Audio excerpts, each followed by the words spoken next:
2015, a part de les petites reformes que es fan al dia a dia,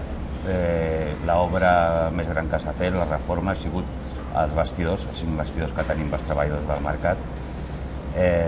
Això es va iniciar i va acabar durant el 2015 i hem iniciat el que seria la baixa tensió, sistema d'aigües i el fals sostre durant el 2015, però això encara s'està acabant. Totes aquestes obres que es fan, com n'hi ha creat una comissió, sempre, el primer per nosaltres és la convivència dintre del mercat i, sens dubte, l'horari que tenim dintre del mercat ens ajuda molt. Dintre d'aquestes obres, nosaltres vetllem molt per la seguretat del mercat, aquí n'hi ha molta gent,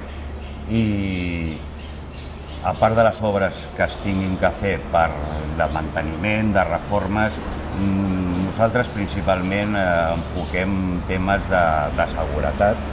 i de bona convivència dintre de tota la gent que som aquí dintre.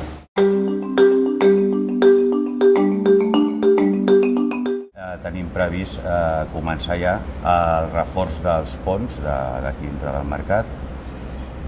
tot el que seria sistema antiincendis i els serveis higiènics de dintre del mercat. Per nosaltres és un tema molt important perquè som un mercat molt competitiu i són obres que realment fan falta i es tenen que fer per estar sempre a la cumbre dels mercats europeus.